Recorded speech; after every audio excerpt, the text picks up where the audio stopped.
How's it going, man? Open it up for questions whenever you guys are ready. Can't hear nothing. Oh. That's why. Okay. We'll open it up for questions whenever you guys are ready. How you doing, Jasir? I'm good. How are you? Good. So I guess with off week, it was probably a little different feeling than the last off week you guys had. Riding a 3-game winning streak, were you kind of upset that you didn't get to play last weekend and continue riding the momentum here? Yeah, especially during a time with COVID. Like, I'm not a fan of bye weeks because you never know when you may get that next opportunity. So it was kind of weird not going into the week with a game, but we made it to another week and we have a game scheduled and I'm ready to play. Are you guys a little healthier coming out of this bye week, especially in the secondary with how many safeties you guys have been missing the last couple of weeks? Yeah, it's starting to look like the beginning of camp. We got a lot of people back in the secondary. We're not that young anymore, even though the young guys did amazing. But we're kind of getting our experience back with the guys coming back from injuries. Yeah, speaking of those young guys at corner, those are the guys that I want to ask you about. I mean, it seems like Kalen and Gavin have both come in with hitting the ground running. What's been your role in their development, and what has been your leadership with those two? Yeah, it's really amazing that those guys really caught on to things really quick and was able to help us out. Kalen, I kind of watched film with him, just a little bit of technique things on the field and concepts. And other than that, that's all him. He's an amazing player, and he fits in well with us. And with Gavin, he just started playing, and then unfortunately he got hurt. But he was the same way. He loved the game. He watched film on his own. It's not really too much I can do other than be there and help them when they have small questions. Given that you were kind of in a similar position, you were thrown in there in 17 as a true freshman. Can you relate to them on a level that maybe not too many other people on the team can relate to them? Yeah, I just know how it is coming in straight from high school and playing, even though my role was a little different. But it's been going well for them, and I just hope that they continue on the good streak. And when adversity hits, they react to it the right way because they've came in and we had success in the secondary as a team. When adversity hits, it's really tough, especially being young, and I hope they handle that well. What maybe have you been able to tell them that you wish somebody had told you 3 years ago? Not to get too high or too low. It was a lot of times in my freshman year where sometimes I got way too high and sometimes I was really low, and it really affected the way I played.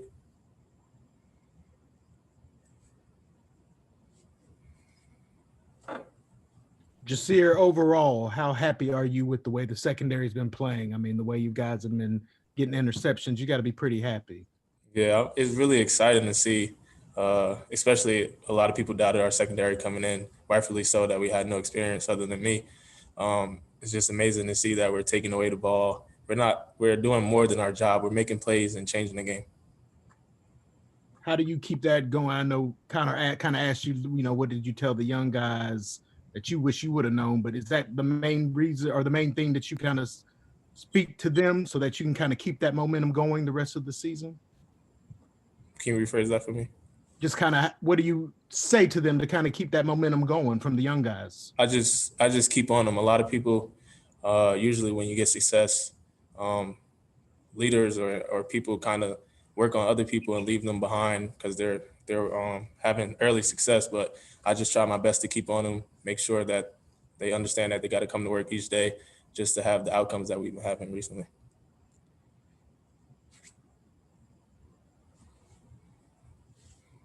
This year we kind of what's kind of the mindset of the team coming out of the bye week, but entering this big matchup against UNC.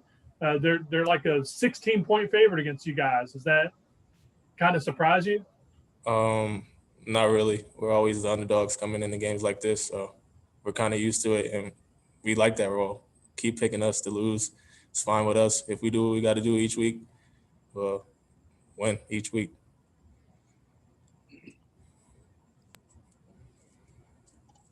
Jasir, you mentioned earlier about your freshman season and being too high and too low.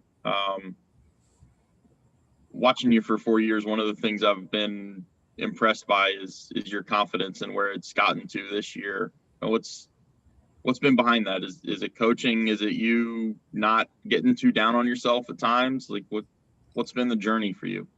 It's just trusting in the work that I put in the off season and practice each day. Just being confident with the work that I do and knowing that I'm able to perform at a high level, and just keeping that mindset of one play mentality and going out there and doing the best I can. And then when plays start to stack on each other, it raises my confidence level. Then that's when I get things rolling. Has your work ethic changed since you've gotten to Wake, or is it just a matter of what you think of your work? It's been more specific. Usually when I was young, I just do as many drills as I can in the indoor. But now that I'm older, I kind of do more specific things and try not to burn out. Just do things that I know that can help me. And that's what the credit's to. See, what are some of the challenges that you see from Carolina heading into this matchup? They have a really explosive offense. They have a great quarterback, good 2 running backs, and a good receiving core. So this is our biggest challenge so far as a whole unit, as an offense put together. Clemson had good skill, good quarterback, but I think UNC is a lot more explosive. Take one more for Jasir. Jasir, can you talk about the turnovers just a little bit? Is that getting to be a thing that you guys are focusing on more now that the numbers getting so big, the differential's so big, and how you guys can contribute? Yeah, we really harp on the turnover margin here. Our offense does a great job keeping the ball, and we need to take the ball away each time we get on that field on defense, and that's what we try to do. And when we see it in our meeting room each day, the amount of turnovers we create and how well we protect the ball, it shows that turnover margin really go hand in hand with wins and losses. Thanks, Jasir. Thank you. Thank you, Jasir. Always a pleasure. Thank you. Appreciate it.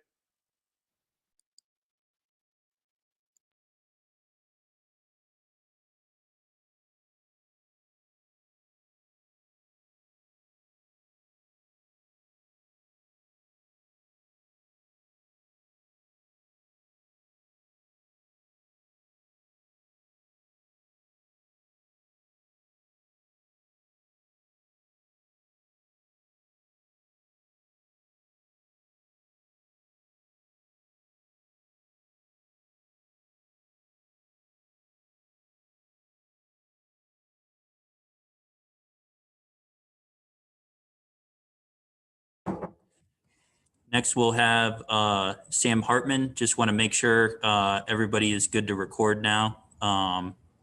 Just let me know in the chat here in like 2 seconds before I get him on. But sorry about that. Jasir just had a earlier lift than anticipated today. So I'll make sure to send everybody that recording after this if anybody happened to miss that. With that said, we'll get Sam Hartman on here for you guys, and then we'll open it up for questions as soon as you guys are ready.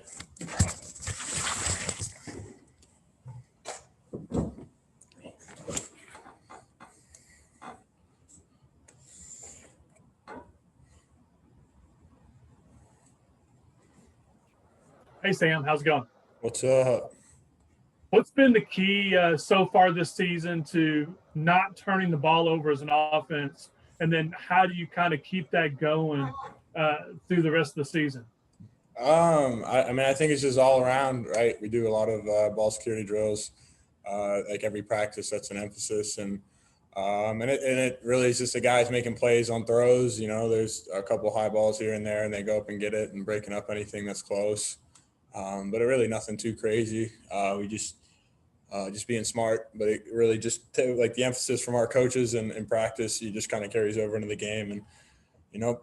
It's going to happen once or twice here the rest of the year, so he's got to be ready for it and bounce back from it. But right now he's doing a good job. I'm just trying to keep the emphasis on it, not let up. What's changed in your decision-making process from freshman Sam Hartman to redshirt sophomore Sam Hartman? I think it's just knowing second reads, knowing where the ball is supposed to go. If, the first one or the second one's not open. I think when I was younger, I would just force it thinking that this was the only option. And really now that, I know the offense a lot better, I kind of know where I need to finish. And that's a big thing in our quarterback room, is just knowing where you're finishing the play and then just making better decisions, all around. Obviously just feeling a little bit more comfortable back there. And again, then the receivers and O-line have been doing a great job just keeping me protected and then getting open.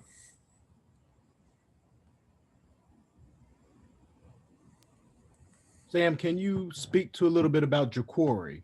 How well he's playing this year and what that means for you as a quarterback, the way he's playing. Yeah, I think, going into this year, pre-state Surratt, opt out. Obviously, we were thinking the slot was going to be one of our weaker points based on, the past years of having Greg Dortch and Kendall Hinton.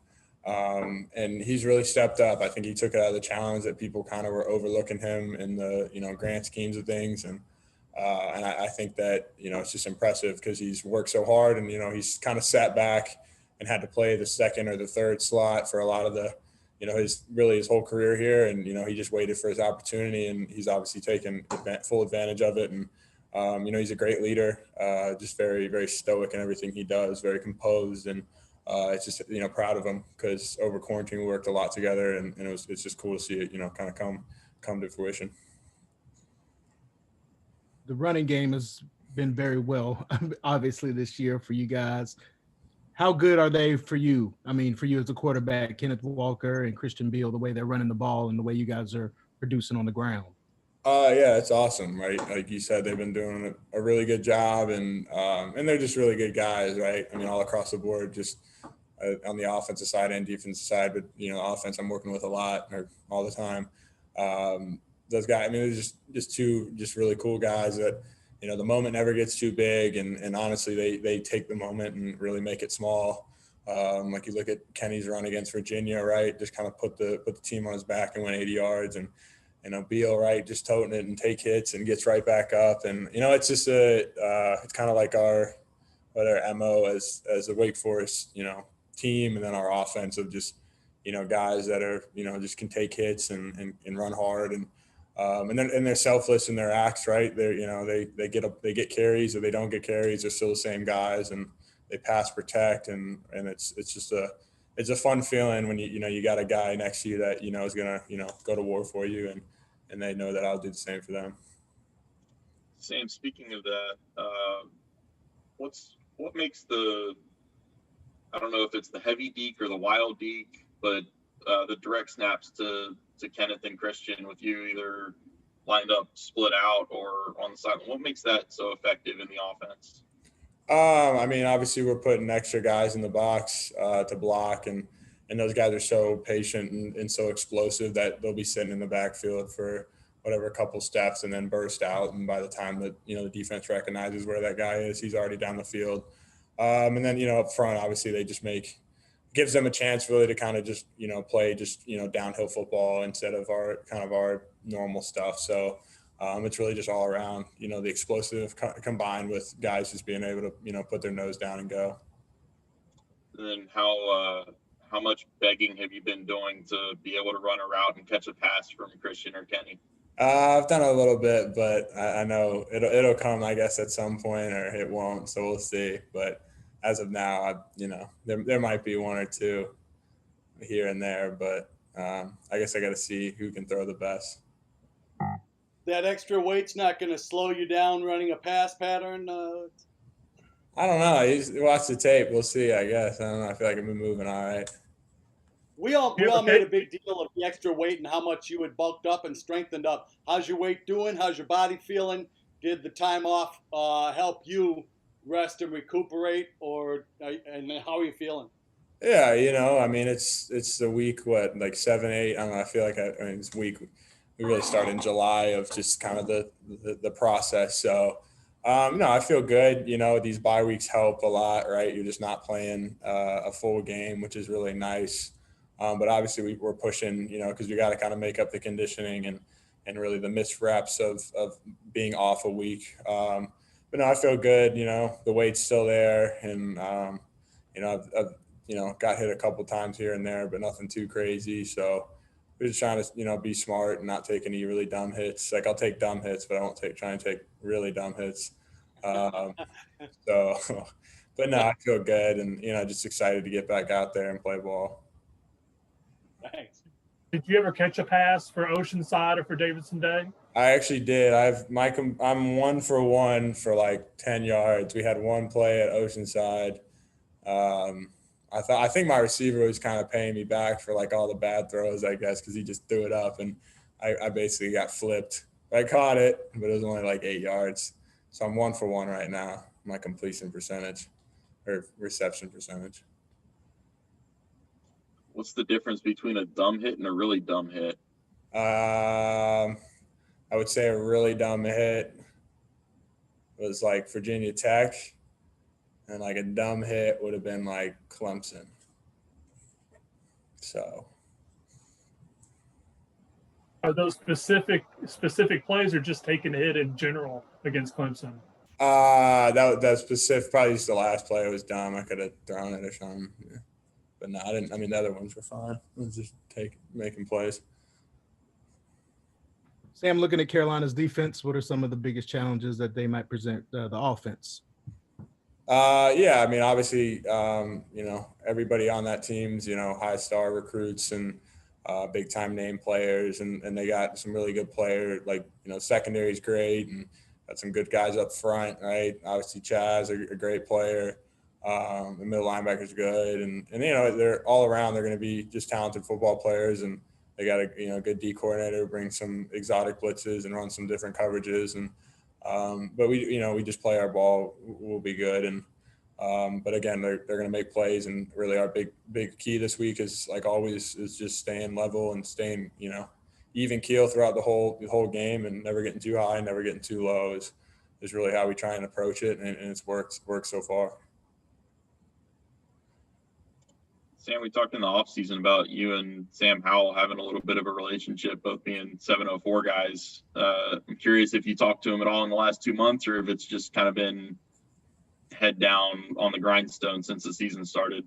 Yeah, I talked to him. It was after their Florida State game. We were just kind of shooting it a little bit, but we text and hear like Instagram DM back and forth, like just saying good job or whatever. And but no, it'd be cool to see him play, and obviously just wish the best of luck to him. Obviously a friend of mine, but once we step on the field, I'm sure he'd be saying the same thing, that it's now the friendship's off. So, but it'll be cool to see him. He's obviously a great player, and it's always fun to watch somebody at your position be excel and make plays. But hopefully we'll watch him next week make plays, not this week. Do you hear from family or friends or anybody about how often announcers on TV mistake the two of you? Yeah, I know it goes one. I know the way that it goes, so we'll just leave it at that. We'll be waiting. We'll just leave it at that. I know which way it goes. How about that? That's very diplomatic of you. Thank you. Been working on that. Is there any tendency to watch him play a little bit more, watch a friend play a little bit more when you're on the sideline, or are you so tuned into I got to get to the telephone to upstairs that it doesn't really matter what their offensive set's doing? Yeah, you do catch yourself like after we talk to coach, and unless it's like a big thing where if it's just an easy drive, a normal drive, we're not making money adjustments. Yeah, you do. You tend to watch guys like obviously if I grew up playing with De'Amni Brown, the receiver. Know him pretty well, and yeah, you tend to look and just see, because obviously it's at the end of the day we're playing football, and those guys them, and you want to see what's going on, and then you're good football players. It never hurts. You have a pretty good seat to watch somebody play, and it goes without saying all across this year we're gonna have we played some pretty talented players. So, but most of the time I'll probably just be catching like a glance of it if it's like a third down or whatnot, but most of the time I'll just be talking to my guys, trying to figure out what we need to do or change.